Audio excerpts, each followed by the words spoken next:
കഴിഞ്ഞ സമ്മറിൽ ഏറ്റവും വലിയ പുകലിന് കാരണമാക്കിയ ഒരു സംഭവമായിരുന്നു കഴിഞ്ഞ സീസണിലെ ഗോൾഡൻ ബൂട്ട് വിന്നറായ ദിമിത്രിയോസ് സ്റ്റെമന്റോസിനെ കേരള ബ്ലാസ്റ്റേഴ്സ് കൈവിട്ടത്.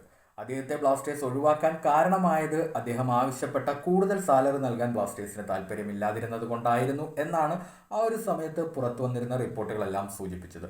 ദിമിത്രിയോസ് സ്റ്റെമന്റോസ് ജസ്റ്റ് ഗോൾഡൻ ബൂട്ട് വിൻ ചെയ്തിട്ട് വന്ന താരത്തെ കേരള ബ്ലാസ്റ്റേഴ്സ് ഒഴിവാക്കുകയാണെങ്കിൽ അതിലും വലിയൊരു മണ്ടത്തരം ഈ ക്ലബിൻ്റെ ചരിത്രത്തിൽ ഇനി സംഭവിക്കാൻ പോകുന്നില്ല എന്നാണ് ആരാധകരൊക്കെ ആ സമയത്ത് പറഞ്ഞിട്ടുണ്ടായിരുന്നത്. പക്ഷേ ദിമിയുടെ കാര്യത്തിൽ, അദ്ദേഹത്തിൻ്റെ ഫിറ്റ്നസിൻ്റെ കാര്യത്തിൽ കേരള ബ്ലാസ്റ്റേഴ്സിന് കൺസേൺ ഉണ്ടായിരുന്നു.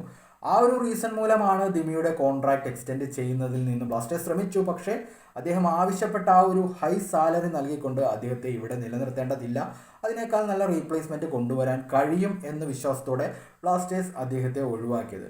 അദ്ദേഹം നേരെ പോയത് ഈസ്റ്റ് ബംഗാളിലേക്കാണ്. അദ്ദേഹം ആവശ്യപ്പെട്ട സാലറിയൊക്കെ അവിടെ ലഭിക്കുന്നുണ്ട്. പക്ഷേ ഫിറ്റ്നസ് ഇഷ്യൂസ് മൂലം തുടർച്ചയായ മത്സരങ്ങൾ അദ്ദേഹത്തിന് കളിക്കാൻ കഴിയുന്നില്ല. കളിക്കുന്ന മത്സരങ്ങളിൽ ഫോം കണ്ടെത്താനും അദ്ദേഹത്തിന് കഴിയുന്നില്ല. അതേസമയം ദിമിയെ ഒഴിവാക്കി ബ്ലാസ്റ്റേഴ്സ് പകരമെത്തിച്ച Spanish striker Jesus Jimenez Kerala ബ്ലാസ്റ്റേഴ്സിന് വേണ്ടി മിന്നും ഫോമിൽ പന്ത് തട്ടിക്കൊണ്ടിരിക്കുകയാണ്. ദിമിത്രിയോസ് സ്റ്റെമന്റോസിനെ ഒഴിവാക്കിയ സമയത്ത് ഇവിടെ ഉണ്ടായ പ്രശ്നങ്ങളൊന്നും ആരാധകർ മറന്നിരിക്കാൻ സാധ്യതയില്ല. പക്ഷേ ആ ഒരു തീരുമാനം ശരിയായിരുന്നുവെന്ന് ഇപ്പോൾ പലരും അഭിപ്രായപ്പെടുന്നുമുണ്ട്.